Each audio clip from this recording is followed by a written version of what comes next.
এই গুনাহের পিছনে ইন্ধনদাতা কে? নাফস হচ্ছে বিড়ালের মতো। বিড়াল যখন কোনো কিছু খেতে আসে তখন সাধারণত আমরা তাকে তাড়িয়ে দিই।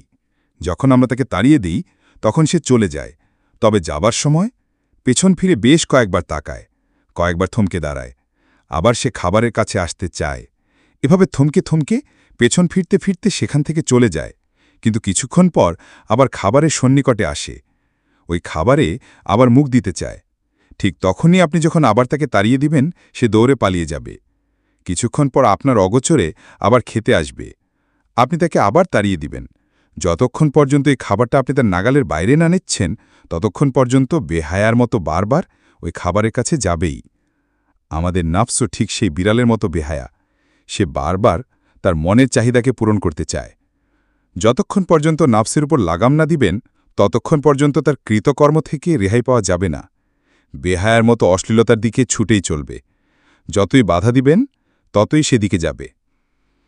উঠতে বসতে চলতে ফিরতে নানান সময় নানান গোনাহা আমাদের দ্বারা সংঘটিত হয়। কোনো গোনাহা শয়তানের প্ররোচনায়, আবার কোনো গোনাহা নফসের প্ররোচনায়, আবার কোনো কোনো গোনাহা উভয়ের ওয়াসওয়াসায় সংঘটিত হয়। আমরা গোনাহা করি, কিন্তু বুঝতে পারি না গোনাহের পিছনে কার হাত রয়েছে। এই গোনাহের পেছনে কে ওয়াসওয়াসা দিয়েছে, শয়তান নাকি নফস? আমরা যখন বুঝতে পারি না আমরা কার দ্বারা প্রভাবিত, তাই এর সঠিক ট্রিটমেন্টও করতে পারি না। আসুন জেনে নিই নফস এবং শয়তানের কৃত প্ররোচনার ধরন। আপনি রাস্তায় বের হয়েছেন, আপনার সামনে দিয়ে একজন বেপর্দা বেগানা নারী হেলে দুলে হেঁটে যাচ্ছে। প্রথমবার তার দিকে চোখ পড়েছে, এটা শরীয়তে মাফ।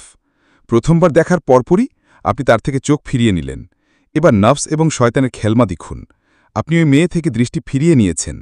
এবার আপনার মনে যদি এটা উদয় হয়, বাসায় গিয়ে মোবাইলে অশ্লীল ভিডিও দেখব, বাসায় গিয়ে আকাম কুকাম করব, এরকম যদি মনে মনে উদয় হয়, তখন বুঝে নেবেন এগুলোর পিছনে ইন্ধনদাতা হচ্ছে শয়তান। অপরদিকে আপনি ওই মেয়ের থেকে দৃষ্টি ফিরিয়ে নিলেন। আপনি ভাবছেন আর দেখব না, চোখ নিচে নামিয়ে হেঁটে চলে যাব। কিন্তু আপনার ভেতর থেকে ওয়াসওয়াসা আসছে, দেখ, একবার দেখলে কিছুই হবে না, বরং মজা পাবি। আপনি বারবার বারণ করছেন, কিন্তু ভেতর থেকে বারবার ওয়াসওয়াসা আসছে, দেখ, আবার দেখ, কত সুন্দর মেয়ে, তাড়াতাড়ি দেখ না, নয়তো চলে যাবে। যদি এরকম হয়, তবে আশরাফ আলী তানভী রহিম বলেন, বুঝে নিবেন এই গুনাহের পিছনে ইন্ধনদাতা হচ্ছে বেহায়া নাফস। বেহায়া এ কারণে যে আপনি বারবার বারণ করেছেন, দেখব না, এতে আমার পাপ হবে, এর কারণে আমার চোখে গরম সীসা ঢালা হবে।